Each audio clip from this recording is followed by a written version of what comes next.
But first, let me introduce Joseph Costanzo. And he is with the Institute for Immigration Research at George Mason University, where you were earlier today. Joe was awarded joint doctorates in urban studies and planning from the University of Maryland and political and social sciences. And I can't say the name of this university, in Belgium. Maybe he can speak of it when he comes up, in late 2012.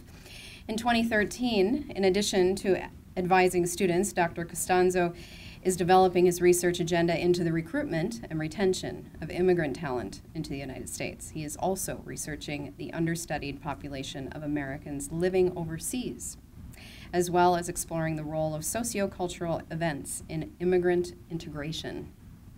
Previously, Dr. Costanzo served over 10 years as a social scientist and policy analyst in immigration for the U.S. Census Bureau and the U.S. Department of Homeland Security. Also, Dr. Costanzo has taught research design and methods courses at the University of Maryland and the University of Kent, Brussels. Joe holds a master's degree in applied demography from Georgetown University and a bachelor's degree in political science from Penn State University. Please welcome Joseph Costanzo.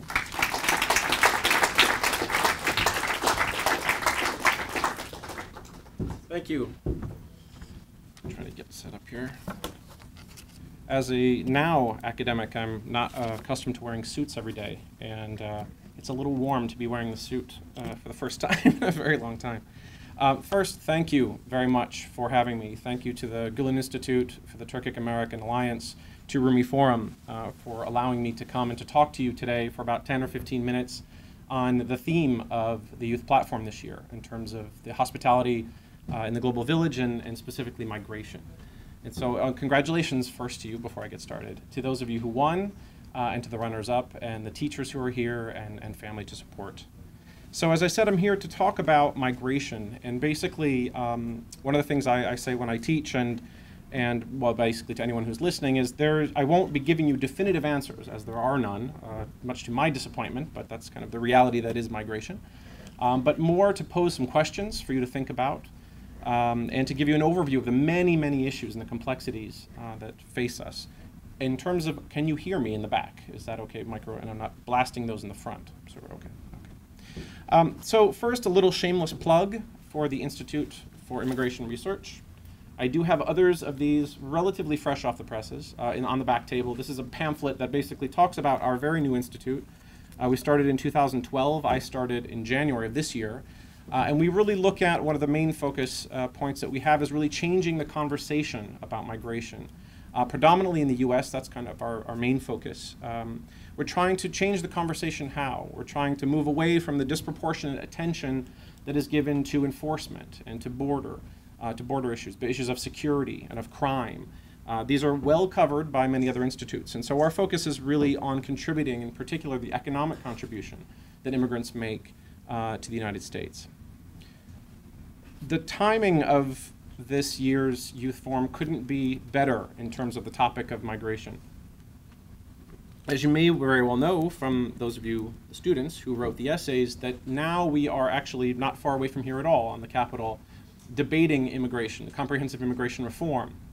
And this week, possibly, we will actually have a bill from the Senate which will be the first to address comprehensive immigration reform. So stay tuned.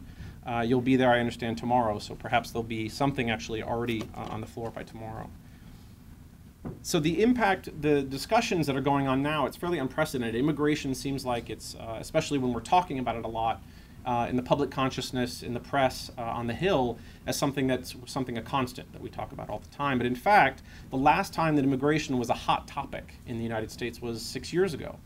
And before that, the way immigration works is we tend to think of immigration as an important issue when it's related to economic downturns. That's generally speaking when immigration rises as a topic. You know, immigrants are taking our jobs, this kind of discourse. And that's when immigration becomes a topic that we discuss and sometimes legislate, good, bad, and otherwise. Academia is no different in the sense that as academics, we haven't been looking at immigration for that long, which might be surprising. We've been migrating for as long as we've been here. And really migration as a topic is something that scholars have looked at only for about 30 or so years. For those of us who were here in the 1980s, that's not actually that long ago. Again, relative to other topics in the social sciences. So we're still relatively new as a study. The US context, as I said, the current debate is on comprehensive immigration reform. And you may be familiar with some of the terms that are being used, like pathway to citizenship, or guest worker programs, or dreamers, these students who are in an illegal status in the United States, not of their own choosing, meaning they were brought to the United States by their families, and then did really well in high school and want to go to college. But because of their illegal status, they're prevented from doing so. And so one of the pieces of legislation that was considered in the last few years and is being considered again now is providing them the opportunity to go to college, providing them the opportunity to have the same legal status as their classmates. One of the issues that I haven't mentioned yet, which is the focus of the youth platform, is ones of unity and of integration. And interestingly, this doesn't come up in comprehensive immigration reform, and yet I would say that it's really at the heart of immigration reform. The very issues of who do we want to be, who are we as a nation, who are we historically as a nation, where do we want to go, who do we want to make part of, in this case, the United States. Your essays are an important part of this ongoing and critical conversation on migration moving forward and national unity.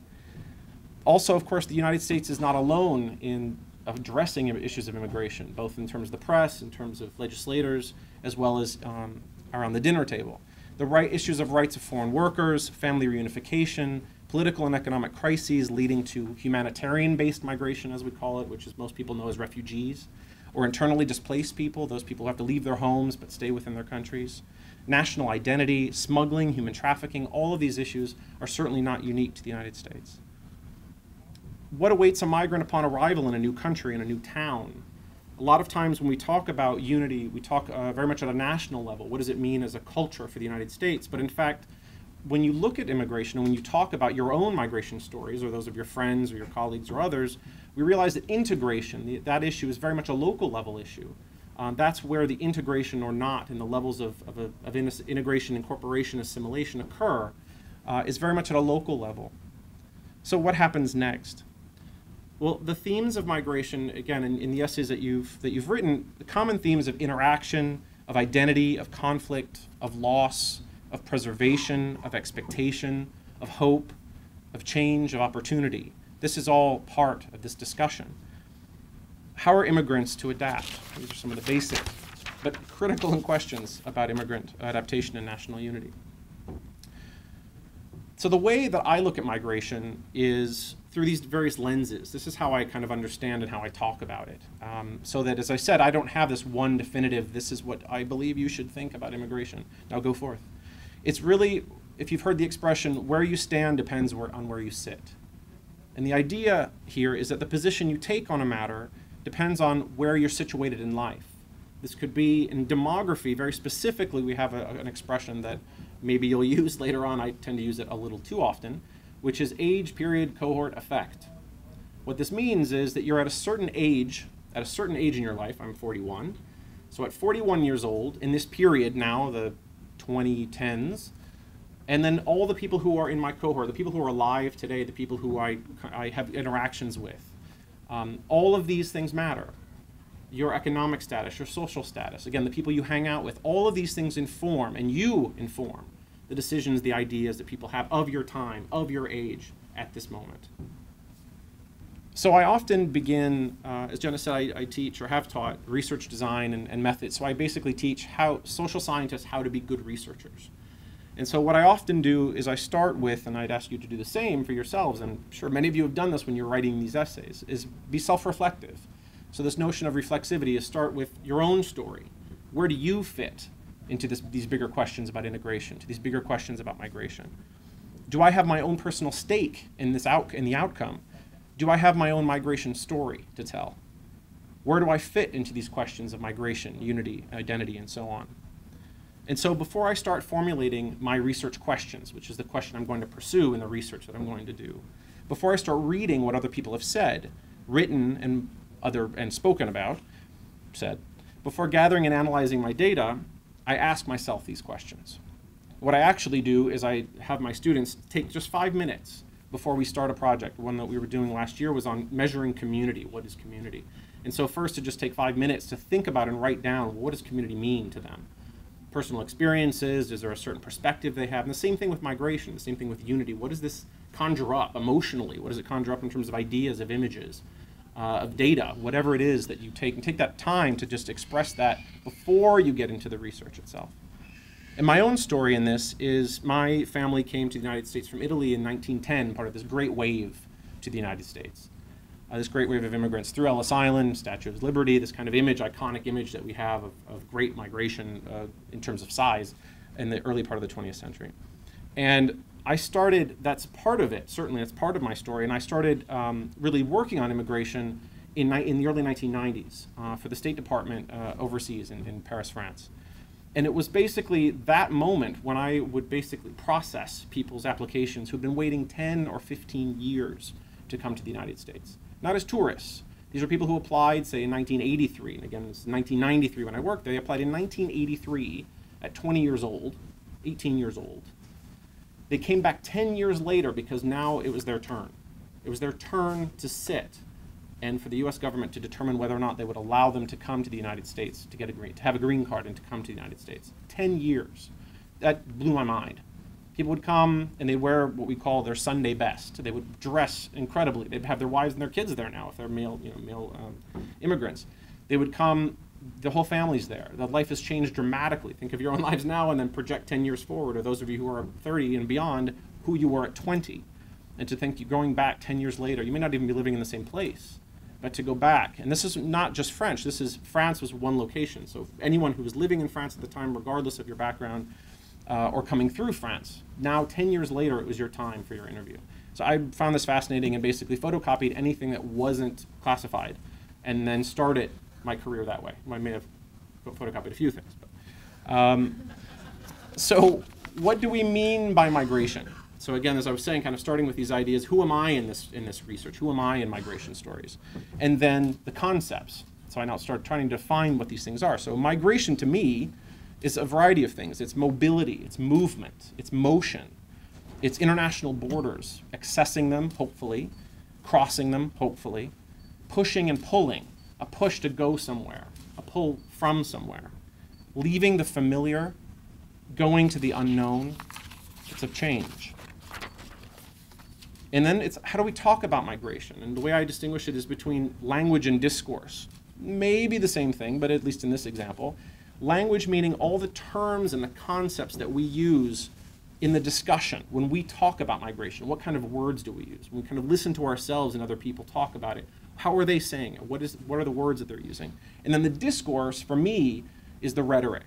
It's not necessarily a negative. It just means how do we frame the discussion? How do we take those words and put them together? What words don't we say? These kinds of things. How do we use the language to support our own arguments, to make policy, to change laws, to take a stance, to make people feel welcome or unwelcome? This then applies to these terms that are very much related to it, ways of redefining or defining belonging, of integration, of citizenship, of unity. When we talk about the study of migration, or what we call migration studies, some related issues come immediately to mind. Dual or plural citizenship, incorporation, language, religion, transnational and intergenerational ties, entrepreneurship, legality of migration, and so on.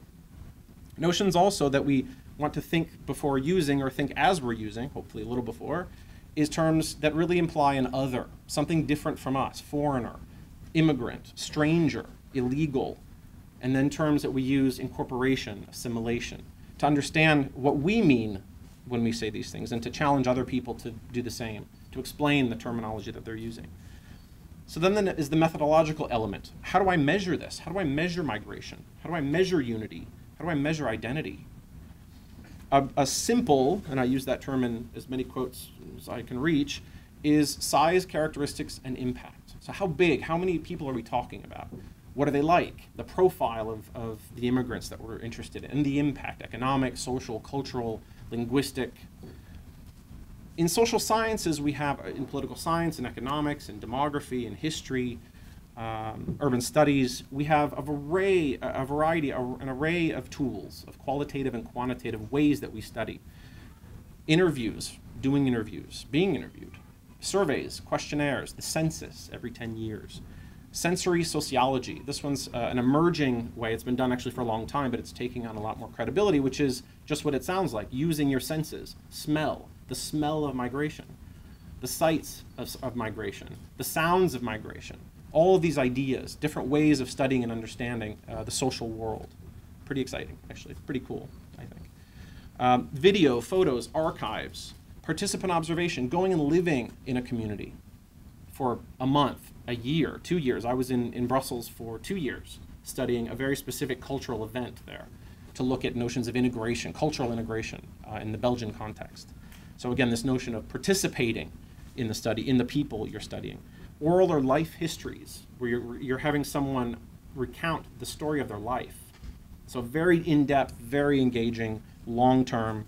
And then discourse analysis. I was saying the different language that we use. So we look at things like, this was very big at the end of 2010, when David Cameron in the UK and Angela Merkel in Germany were both talking about the death or the failure of multiculturalism. So really analyzing that language. Well, what makes it die? What is failure? What is multiculturalism? And pulling that apart to understand how are they using these terms? What do they mean by these terms? So the right or wrong about migrants, adaptation, and national unity depends on your lens and on the measurements that you use. Cultural, temporal, situational, political, on who's asking the question and why, of whom, for what purpose, and where. This is part of it.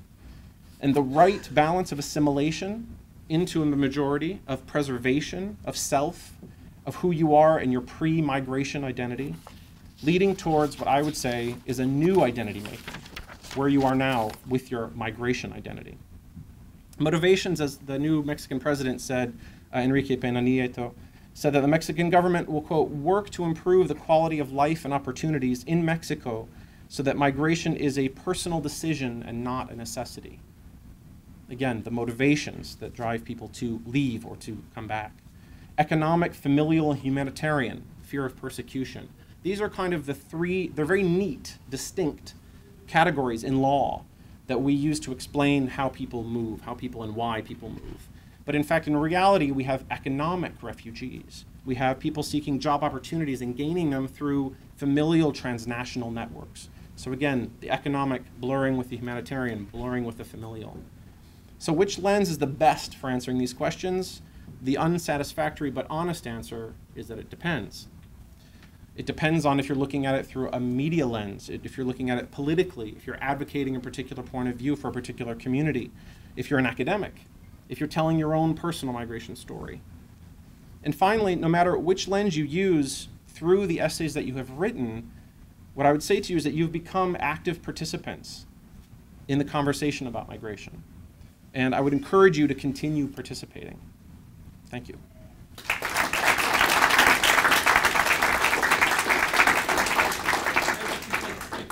Sure, if there are 3 questions. Yes, questions. I will be available afterwards. If there, yeah, yes. I have a complete question on Sure. multiculturalism and review on that. Because since multiculturalism in a way implies moral relativism, and a centralized government relies heavily on universal value, doesn't you see a paradox between having a centralized government and a multicultural society that is being ruled by that government? I think it's a fantastically important question. I think the way that I deal, I wouldn't say answer that, but deal with that question is the difference, and this is really a tension that I barely got into, which is this tension between the national unity and the reality at the local level, where you experience integration or not, where you experience the tension of multiculturalism. I think the way I would say this paradox, as you said, that for me the tension that's there is in the ability for the nation to continue to promote a notion of unity, of uniformity, of solidarity, while at the local level we see in cities something else is happening. That the multicultural, and Brussels for me is the case I know best, is you're seeing 40 to 50% of the local population is immigrant or immigrant origin. That compels a revisiting of the notion of the national identity in and of itself as being the supreme, I would say, the supreme identity marker for populations living within a certain territory. Yes? Belgium Belgium affords a rather interesting picture since they have been unable to organize a government. We have a government. Well, they have a government now. They do? Since 2011. And, for a number of years there was we've been talking, a number of the students have been writing about the tension between, say, passion we have for the refugee that's been driven by natural disasters, by foreign wars, into our society, and we feel for students, and then you have for these refugees. And then at the same time, you have legislators who are dealing not with compassion, but they have responsibilities for the people who put them into office. Sure. We've seen a number of cases, for instance, in the Indian government that Manish was writing about, where in fact, rather than governments facing the dilemma or even addressing the issue of compassion, find themselves paralyzed by policy issues, and they wind up simply avoiding responsibility. And it seems to me, Belgium for a while there, with those two populations, the two linguistic populations. Yeah. It was an interesting case. I just hadn't realized it was so. Yeah, well, I mean, just to comment on that part is, there were 18 months, it was, the kind of record that you don't want to have as a country or as a population is the longest time a democratic government has been without a government, a national government. There were local governments always in operation. But that was resolved in November of 2011, when finally the king, I won't go into all the Belgian part of it because that's not what we're here for today. Happy to talk about it offline. But basically, the king kind of forced it and said, despite the fact that the popular vote went to the independent, the kind of separatist party, I'm going to use my authority to put in a coalition government. And then from there, we'll choose someone who happened to be from the French-speaking South, who then took over as prime minister. It's about as concise as you can possibly be about Belgian politics. I think, well, what I would link that to, I don't know if there was a question necessarily in what you were saying, or I'll just kind of comment on your comment, is I think one of the things that's now very much being watched, and it really comes out of the questions that are being raised as well in the essays, is the far right, or the extreme viewpoints on immigration. It's certainly the pressure that's being built and the voting that's going. People are seeing in Belgium, in the Netherlands, in Sweden, in Denmark, in France, the extreme right stepping up their rhetoric, continuing to use very anti-immigrant rhetoric, where issues of compassion, again, in times of economic downturns, don't go very far. There's always been, I think, a case in the US as an example as well of allowing, we have a kind of an expectation of compassion, of saying we allow, we have a certain number of visas that Congress every year revisits on humanitarian migration for refugees. But beyond that, it's a constant tension and a growing concern, certainly, in countries like Belgium, where there is this tension and pressure on legislators to face the kind of the reality of a changing society, whereas compassion is one argument amongst many. Yeah. In American English, we have a lot of racial slurs, and I noticed that some of these slurs, not just given by the Americans to the immigrants, but the immigrants among themselves put it to the ones who try to become or resemble to the Americans. So do you think, is it an innate tendency to produce such things, or it's just a matter of process or conjecture coming together? I could step way outside my area of expertise, which is what you're asking me to do, so sure, I can do that. Briefly. I mean, it goes back to what I was saying about the other. I think that, that to me is one immediate way of drawing a line in the sand, of saying the not in my back door and not in my backyard idea of, in the migration context of, you could use the case of Cubans in the United States. This is, of course, a gross generalization, but to make the point of even Italians in the case of my heritage, is people saying, we're in now, okay, let's close that door. So you do have that idea of, we're immigrants, we were discriminated against, not me personally, but my father and his father, because of being Catholic in a predominantly Protestant town, of being Italian, which was considered at the time unassimilatable, that Italians couldn't possibly integrate into being American, that would never happen. So there's historically been a line of saying, and this is amongst immigrants as well, meaning Germans and Irish who came before the Italians. It's nothing new. then there's issues of how you counter that, and I think that gets back to the issue, the legislating of it and the consciousness of it. But I can't speak to the psychological side or the neurological side of why we do that. But I mean, there's definitely the rhetoric, and again, what I was saying is paying attention to the language. Is when people are talking about this other, they won't call them other, but they'll illegal for a person, foreigner, stranger, newcomers. That one I always found very amusing when they were talking about, this is one particular institute here that talks about all US immigrants as newcomers, including my grandfather who came in 1910. And so, but again, they don't mention when people came, they just use terms like newcomers, which is very powerful. So, that's done within immigrant groups as well. And it follows patterns of migration. In other words, immigrants in New York City is a great example, settle into certain parts of Queens, and then Greeks and Italians, and then they move up socioeconomically over a generation or 2 generations, and then they move forward, and the next immigrant moves in, and then that new immigrant group becomes identified as the poor, the ones that are taking advantage of the system, et cetera. So that's a long answer of saying I can't really say too much. That's 3. Yes, if we're done, then dinner is ready, I've been told. So let's thank Joe for... Thank you. So in that Freudian manner, if we line up along the wall here, grab your food and then make your way out through the doorway to the scenic view on the rooftop. Okay, so